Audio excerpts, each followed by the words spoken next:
जय हिंद दोस्तों, मैं आपका एसके इस स्पेशल हिंदी की क्लास में स्वागत करता हूं। इसमें हम आपको पढ़ाएंगे छंद जो क्लास 10th और 12th में पूछा जाता है। क्लास 10th और 12th में ये क्लास दोनों के लिए है, 9th 10th 12th सभी के लिए। ठीक है, समझ में आ गया। 10th में आपसे 1 नंबर में पूछ लिया जाएगा, 12th में आपसे 2 नंबर का। 10th क्लास में किस प्रकार से पूछा जाएगा वो मैं आपको बताता हूँ। एमसीक्यू टाइप में आपको कोई उदाहरण दे दिया जाएगा जिसमें आपको पूछा जाएगा कि इसमें सोठा है, रोला है, दोहा है, क्या है। तो उस प्रकार से मैं आपको इसमें सब बताऊंगा। और 12th क्लास में आपसे पूछ लिया जाएगा कि आपको 2 चीज दे दी जाएंगी, सोठा या रोला या कुछ भी दे दिया जाएगा, उसका उदाहरण एवं परिभाषा लिखिए। इस प्रकार से आपको मैंने बता दिया कि ये पूछा जाएगा, किस प्रकार से पूछा जाएगा। ठीक है, समझ में आ गया। अब हम छंद के बारे में पढ़ते हैं। छंद का अर्थ क्या है, पहले मैं आपको ये भी बता दूं कि इस क्लास में हम क्या क्या पढ़ेंगे।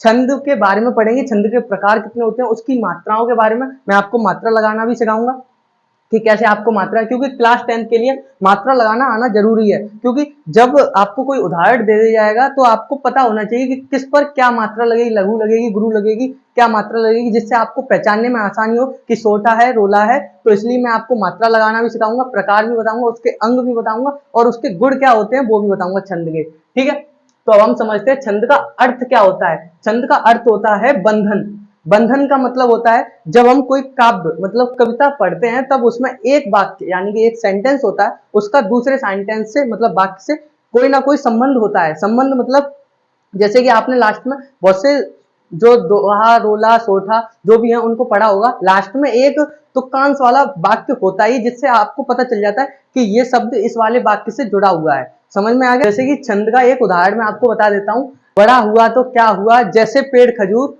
पंथी को छाया नहीं, फल लागे अति दूर। अब इसमें जो खजूर और दूर, इसमें देखो आप देख रहे होंगे लास्ट में रा रा जुड़ा हुआ है, यानी एक तरह से इसमें बंधन दिखा रहा है कि इसमें संबंध है। तो यही यानी आपको छंद में बताया जाता है कि संबंध और लय के साथ आप पढ़ सकते हो। तो यही मैं आपको बता रहा हूँ। ठीक है, अब छंद की हम परिभाषा समझते हैं। परिभाषा, मात्रा, तुक, लय, ब्राह्म और वर्ड। मतलब मात्रा, उसमें मात्रा आनी चाहिए। तुक यानी कि उस तुक्कांश वाले वर्ड।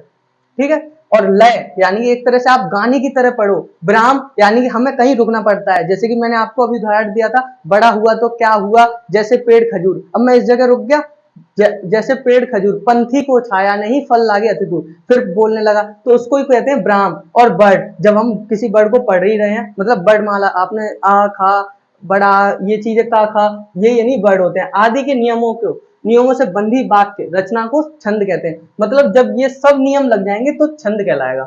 समझ में आ गया।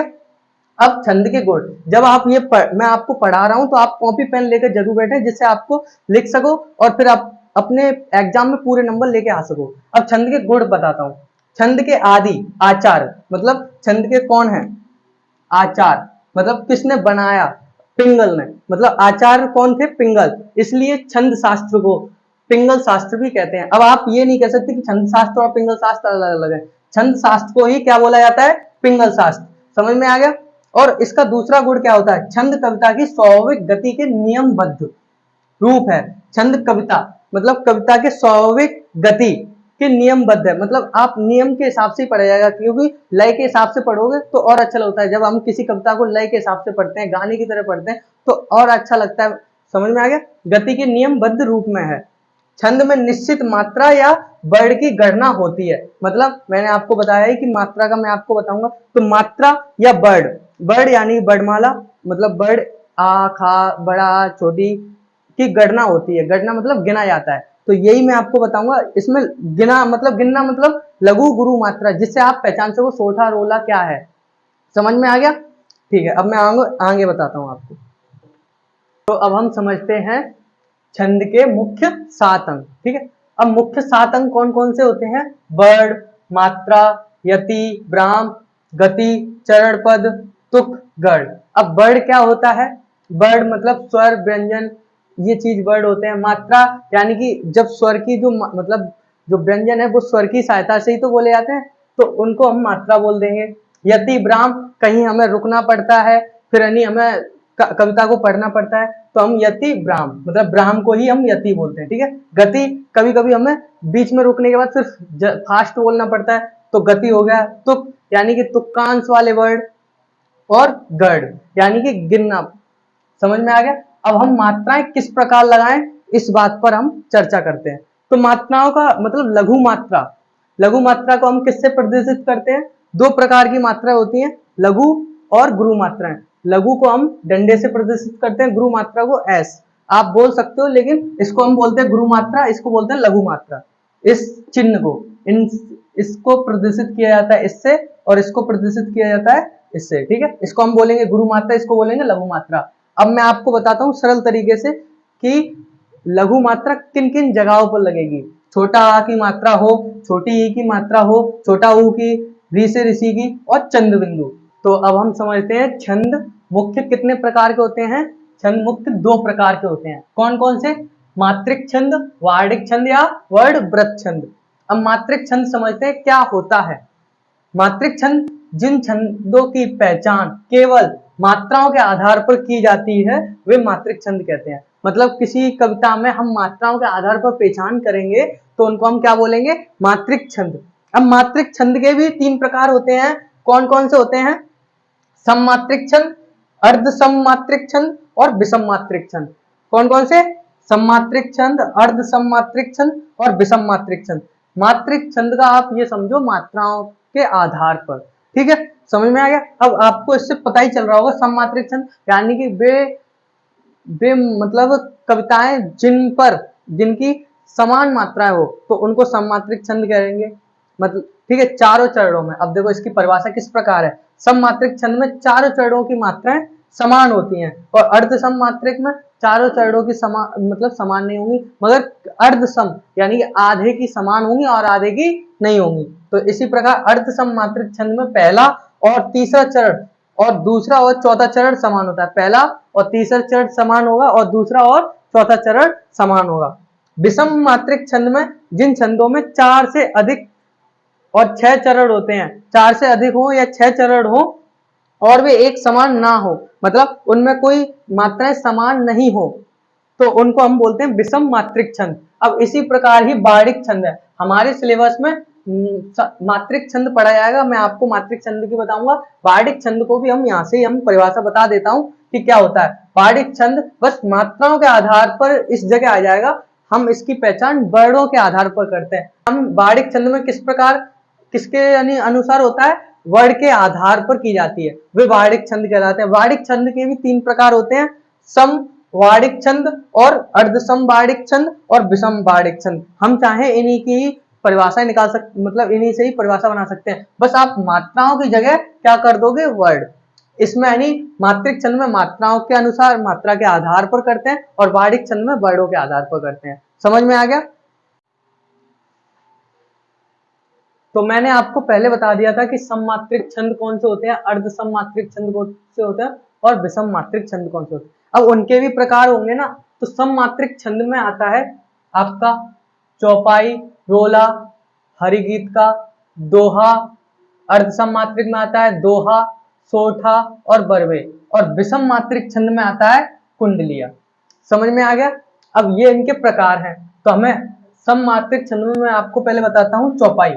आपके सिलेबस में क्लास 12th में ये नहीं है, साइंस साइड वालों के लिए, और ये आपको 5 पढ़ने हैं। और क्लास 10th में आपको ये सोठा और रोला पढ़ना है। क्लास 10th के लिए मैं गोला कर दे रहा हूं जिससे आपको पता चल जाए क्लास 10th में कौन सा है, रोला और सोठा। और क्लास 12th के लिए मैं स्टार बना दे रहा हूं जिससे आपको समझ में आ जाए क्लास 12th में आपको क्या क्या पढ़ना है छंद में। ठीक है, समझ में आ गया? क्लास 10th के लिए रोला और सोठा, और क्लास 12th के लिए चौपाई, रोला, दोहा, सोठा और कुंडलिया। ये दो आपके सिलेबस में है नहीं है। ठीक है, अब हम समझते हैं चौपाई होता क्या है। चौपाई सममात्रिक छंद है, जैसे कि मैंने आपको इसके प्रकार में लिखवाई दिया है। चौपाई सममात्रिक छंद के, चौपाई सममात्रिक छंद है। इसमें 4 चरण होते हैं और 4 चरण में कितनी कितनी मात्राएं होती है? 16-16। हर एक चरण में 16-16 मात्राएं होंगी। ये आपका उदाहरण है सरल सा। निरखी सिद्धि साधक अनुरागे, सहज सनेहु सराहन लागे, होत न भूतल भाव भरत को, अचर सचर चर अचर करत को। अब इसमें हम मात्राएं देख लेते हैं। इसकी छोटी मात्रा आपको मैंने पहली मात्राओं का तो बता ही दिया है कि किस पे क्या लगेगा। ये छोटी ई की मात्रा है तो एक डंडा मतलब लघु मात्रा, रा मतलब छोटे आ से बोला जा रहा है क्योंकि व्यंजन हमेशा स्वर की सहायता से बोले जाते हैं, तो लघु मात्रा। खा इस पे छोटी की मात्रा लघु मात्रा। सिद्धि अब मैंने आपको एक चीज बताई थी कि अगर सिद्धि, अब इस पर ज्यादा जोर लग रहा है इसलिए गुरु मात्रा ये हो गई और लघु मात्रा ये हो गई, ठीक है। साधक बड़े आ की मात्रा इसलिए ये गुरु मात्रा, धा लघु मात्रा, लघु मात्रा, लघु, लघु और गुरु मात्रा। समझ में आ गया। अब आप इनका टोटल मारोगे, 2 4 6 8 9 10 11 12 13 14 15 16, कितनी मात्राएं हैं? 16। प्रत्येक चरण में मैंने आपको सिखाई दिया है, आप इसको चेक कर सकते हो मात्राएं लगाकर, ठीक है। प्रत्येक चरण में 16 मात्राएं होंगी। कितनी कितनी होंगी? 16। इसलिए मैं इस चौपाई को अगर आपको पहचानना है, उदाहरण दे दिया जाए चौपाई का, तो आप मात्रा लगाकर चेक कर सकते हो चारों पर। अगर आप 2 पर भी लगाते हो और 16 मात्राएं आती हैं, तो आप डायरेक्ट किस पर टिक लगाना है? चौपाई पर। समझ में आ गया। हम समझते हैं दोहा। सेकंड, ठीक है। दोहा क्या होता है? यह एक अर्धसम मात्रिक छंद है। अर्धसम मैंने बताया था, यानी पहले और तीसरा चरण समान होना चाहिए, दूसरा और चौथा चरण समान होना चाहिए। तो वही है, इसमें 4 चरण होते हैं। हर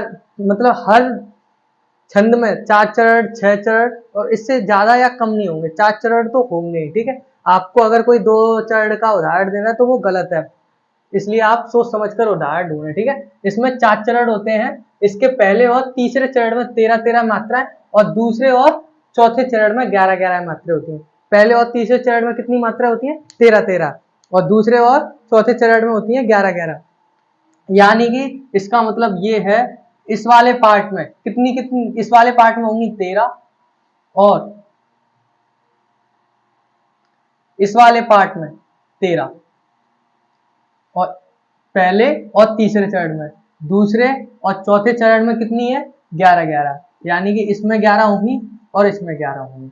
आपको ये मैंने आपको मात्रा लगाना बता दिया, आप खुद लगा कर देखो, ये होमवर्क है आपके लिए, ठीक है। फिर आप मुझे यानी कमेंट करके बताना, कमेंट में जरूर बताएं कि कैसी क्लास लगी, ठीक है। समझ में आ गया। इसके पहले और तीसरे चरण में 13 और दूसरे और चौथे चरण में 11 मात्रा होती हैं। अब सोठा, सोठा को अगर आप चाहो तो दोहा का उल्टा मान सकते हो, या दोहा को सोठा का उल्टा मान लो, लेकिन ये एक दूसरे के विपरीत है। आप किसी को भी मान सकते हो कि ये सोठा का उल्टा होता है या ये दोहा का उल्टा होता है, ठीक है। यह एक अर्धसम मात्रक है, ये भी अर्धसम मात्रक है, क्योंकि इसमें भी पहले और तीसरा चरण समान होता है और दूसरा और चौथा चरण समान होता है।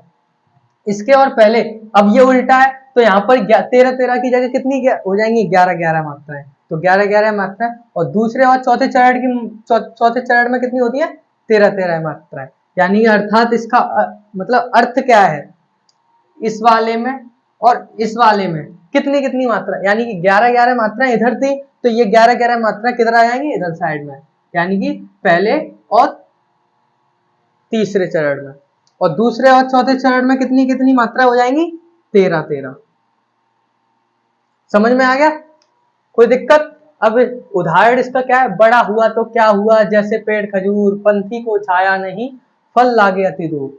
इसका उदाहरण है, बंधु गुरुपद कंज, कृपा सिद्ध न रूप हरि, महामोहतम पुंज, जासो बचन रविकर निकर। समझ में आ गया? होते हैं रोला और कुंडलिया। तो रोला यह एक सममात्रिक छंद है, इसमें 4 चरण होते हैं और प्रत्येक चरण में 16 मात्राएं होती हैं। यानी कि यह सममात्रिक छंद है, यानी कि समान है, इसमें हर एक में 16 मात्राएं होंगी। 16 मात्रा का अर्थ है इस पूरे में 16, इसमें भी 16 और इसमें 16।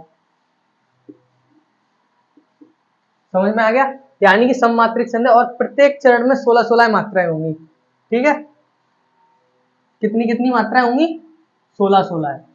और कुंडलिया, यह एक विषम मात्रिक छंद है। मैंने विषम मात्रिक आपको बताया था स्टार्टिंग में, जिसमें यानी चरण समान ना हो, मतलब तुक मिले मगर चरण, जैसे कि उसमें 6 चरण है, इसमें 6 चरण है, और प्रथम चरण में दोहा और बाद में रोला जोड़ दिया जाता है, इसको कुंडलिया कहते हैं। अब जैसे कि ये है, इसमें प्रत्येक में 24 मात्राएं तो होंगी, इसमें होती है 24 मात्राएं, इसमें प्रत्येक चरण में 24 मात्राएं होती हैं। इसमें प्रत्येक चरण में 24-24 मात्रा, मगर ये बनता कैसे है? पहले दोहा जोड़ दिया जाएगा, यहाँ की नहीं है, यहाँ से लेके यहाँ तक का दोहा है, और बाद में रोला जोड़ दिया जाएगा, यहाँ से लेके रोला। और रोला में आपको पता ही है कितनी कितनी मात्राएं होती है, और दोहा में, यानी कि ये समान नहीं है, इसलिए इसको हमने बोल दिया विषम मात्रिक छंद।